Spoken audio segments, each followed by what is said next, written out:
Specialist, and today we're going to talk about why employee development is central to your organisation and why that makes it successful. But actually, kind of going to break it down into two sections for you. One, I'm going to share some really kind of interesting insights around some research we carried out with Fosway, give you a little few insights around that, and then secondly, actually give you some genuine value and a tool that you guys can take away now and use from this session. So there's my promise to you. You can walk out of here with something that you can use going forward, okay? Okay, introduction to start with. So, as you said, I work for Bridge. Hands up if you've heard of us before, seen us. Great, couple of you guys, cool. So, we are a global organisation, but we're all about actually the individuals, right? How can we help people grow in their roles? Apologies, this is flickering. That's my bad because I'm using a Mac. So, but yeah, we're all about putting the people at the heart of your company, but also putting them in control of their own career. So that's what we're all about. And again, we'd love to speak to you more. We've got a stand over here on G62, so come see us and we'll tell you all about Bridge. But as I said, what I want to do is give you a little bit of value from this session. And start with a question. Would anybody like to try and answer this question? What would you call employee development? Any takers? Upskilling? Yeah, good. Any others? No, upskilling? I mean, my favourite definition is this one, but ultimately it's about growth, okay? Employee development is how can we help individuals in our organisation grow? And our job as a vendor and your job as a HR and learning professional is to help them go ahead and do that. And you can see the connection there, right? It's both important that we speak about the employee and the employer in these scenarios, okay? And we're going to take a look at that as we go through. To start with then, we'll look at the importance of employee development. And why now this is so high on the agenda for organisations. You know, we'll have seen this come up to the executive level now, right? It's very, very important for businesses. And we're going to spend the next few minutes just exploring why that's the case. And we're going to use some research that we conducted. And everyone familiar with Fosway? I presume many of you are if you're here today. They're speaking later today as well. But at the end of last year, just before the event that we ran called BridgeCon, we actually conducted some research with Fosway. And you can see it was quite unique because normally when these things are conducted, they're conducted with people like us, right? People in L&D professionals and HR professionals, but we really put a focus on speaking to those people that matter most to us, okay? It's the individuals, those end users. And you can see the kind of cross-section of people that we talked about, and I'll be able to give you a bit more detail around what that cross-section was if you come over, and I can even give you a copy of this report because it's some really interesting stuff. But what I'm going to do is pull out some of the highlights that I found as I went through this when we got it back. So first of all, out of all the people that we spoke to, this is one thing that we know, right?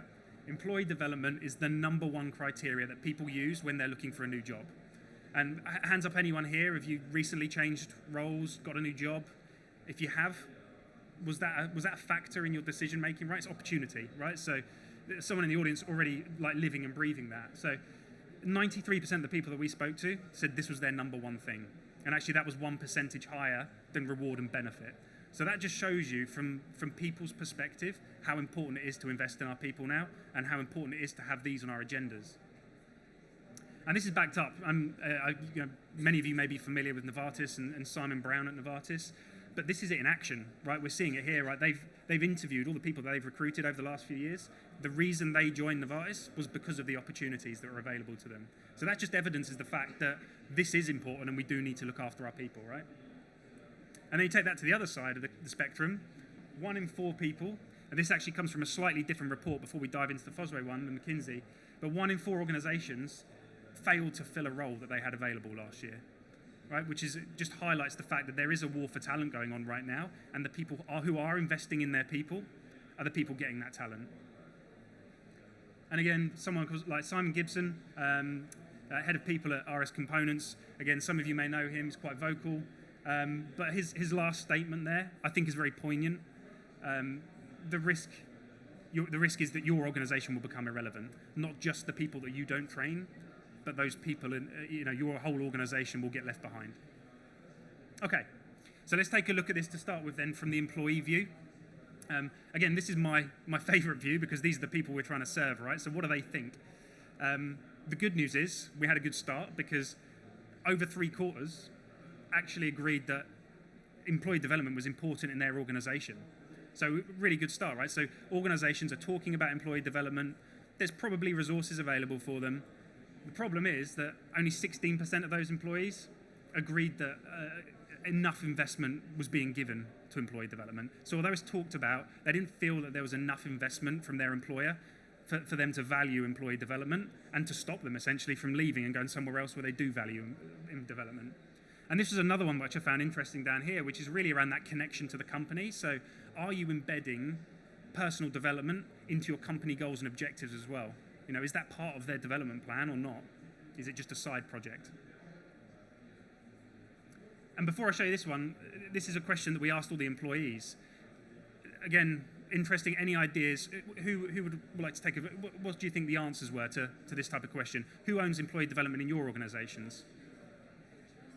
HR? Managers? Yeah. Sorry, what was that one?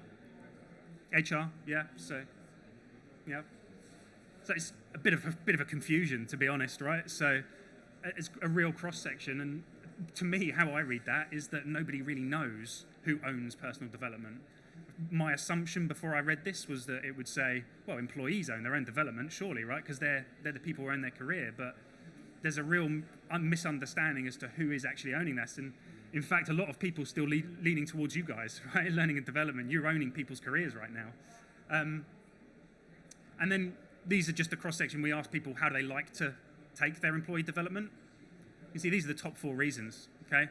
80% on-the-job training, yeah? So although we may feel like delivering training material to people is really important, 80% of people want that on-the-job support resources.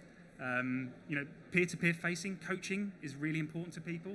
And interestingly, we've all heard of Google Time, right? Who has Google Time at their company? Who has time ring-fenced for personal development? You know, not many, right? Not many companies, but people want it. So it's a really interesting thing to take into account. And this is just the killer question, right? So how many people would leave your organization if opportunities aren't available to them? There's more than half, okay? So they may be on the best salary, they may have the best manager, but if they're not getting opportunities to develop themselves, they're gone. And unfortunately, this is the era that we live in. If we're not investing in them and developing them, you're going to lose your talent. Okay. Flip over now. Let's pretend we're business leaders, business owners, we're the employers. What do we think? Okay, so again, we took this from all sorts of organizations, some enterprise, some small, all across Europe. What are your company's main drivers for employee development? I'll leave these on for a little bit so you can kind of consume them, but you can see the number one factor there is retention, right? Again, that plays back to those slides at the start. Retention is vital now to our organizations. We don't want to lose our talent. And I found, interestingly enough, that attracting new talent's quite down near the bottom. So people are really seeing that they don't want to have to go and look for new talent. They want to look after, upskill, and retain that talent that they've already got. So that's where they're investing their money, and that's the reason that they're investing in employee development. And how would you currently define employee development in your organization? Again, a real cross-section, but the number one thing is that people define employee development as just giving them tools and resources. And as you can see from what the employees are saying, we don't feel that's enough. So again, there's a bit of a mismatch there from what we're seeing. And here's the killer one, right? So are you doing a good job? You know, are you giving your people development? Naturally, most people say yes, right? So over half the people are saying, yeah, we're doing a great job. And this is where we can already see that disconnect between what the people are seeing, what the end users are seeing, and what the employers are seeing. And again, just for the flip side, to caveat the one above, again, the confusion's as different as it is in employers as it is for the employee, right? So there's a real confusion as to who owns development. And again, you can see the focus here is much on the organization, L&D, HR, and a little bit for the employees as well. But in reality, there's a bit of confusion there. So what does this tell us? Personal development is viewed as the number one criteria, and people are investing in it for that reason. However, the people we're doing it for don't agree that it's been done well. So there's something that we need to manage there and deal with. Lack of clarity for who owns personal development. I think that was very clear there.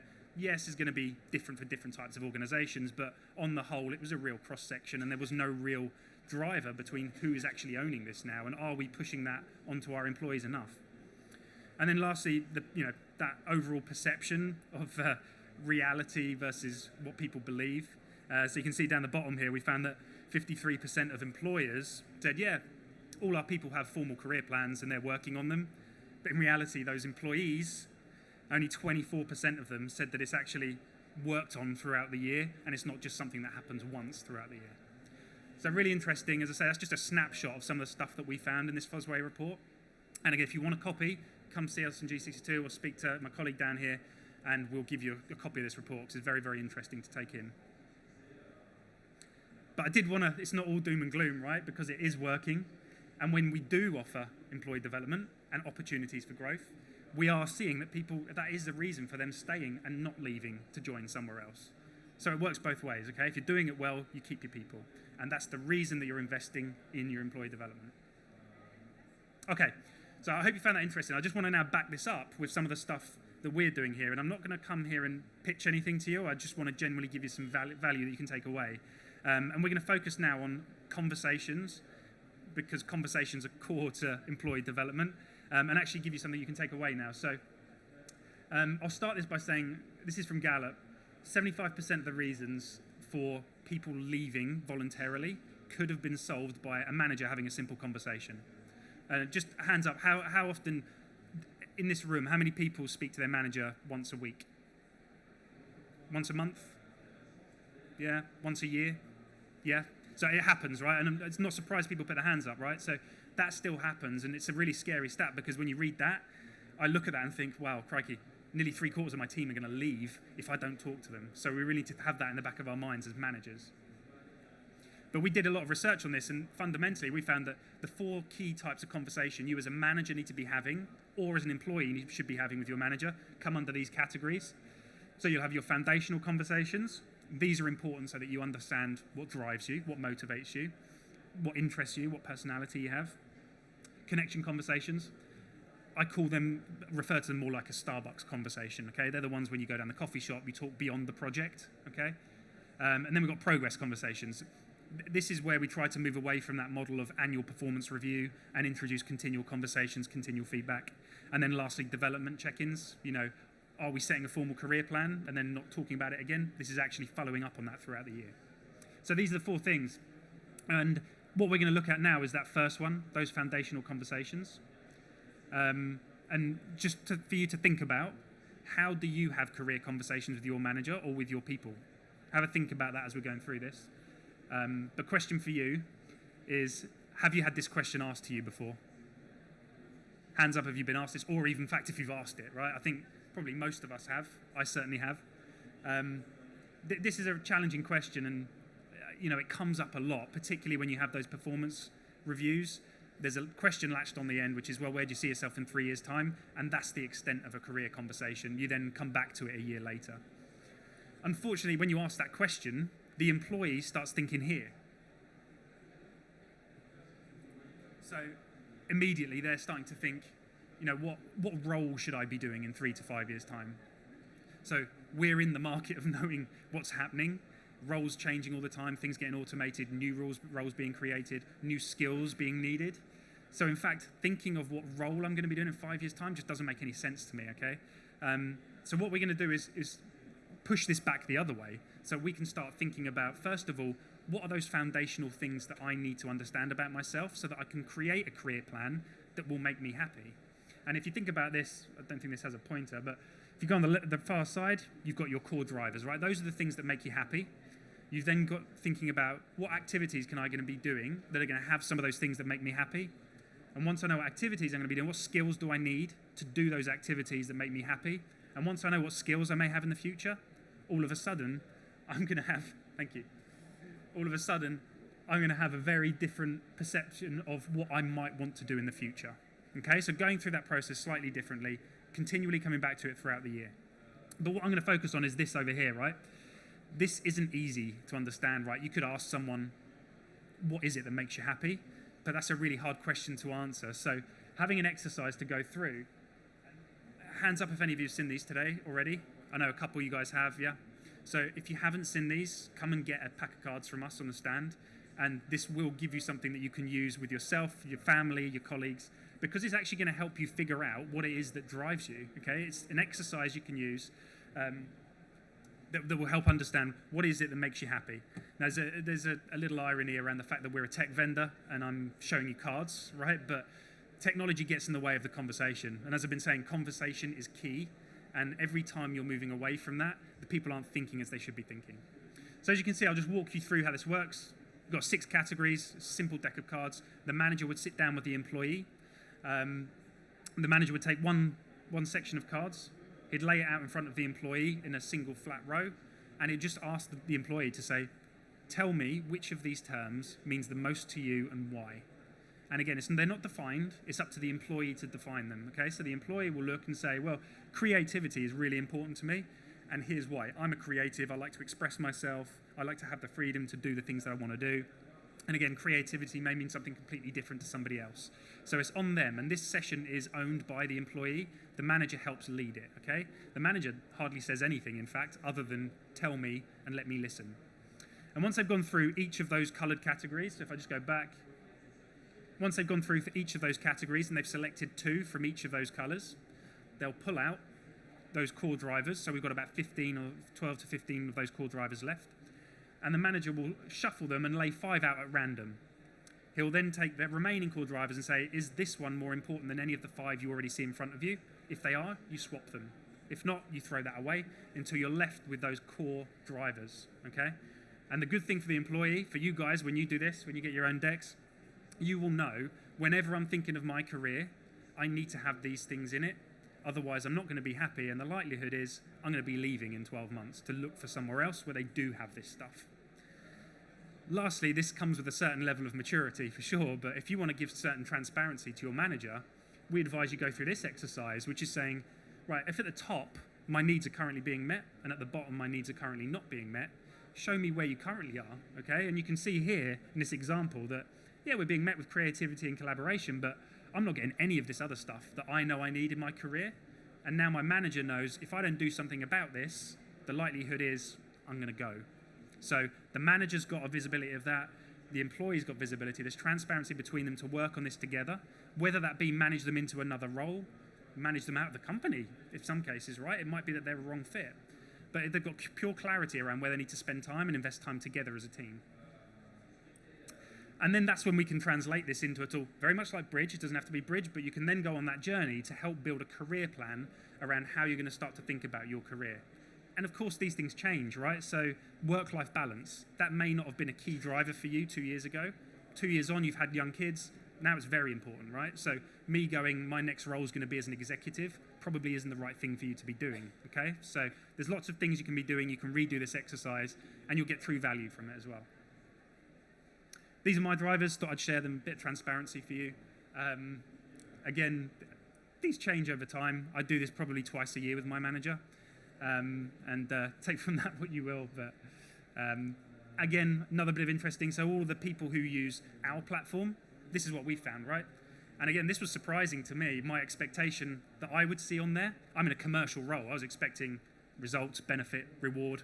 Not one of those was in the top 10, right? So we can see what's important to people, all right? So impact, purpose, work-life balance, they're the things where we should put in our energies and put in our focus to help people develop. Hope that was insightful to you guys. I don't know where I am with time, just about on time, good. Come see us on G62. Everyone can have a deck of cards. We've got plenty of cards. And I'd love to get your feedback once you've had a go at it as well. There's a couple up here if people want to come and grab some as well. Any questions? Okay, great. Thanks so much. We have time for a question or two if there are any.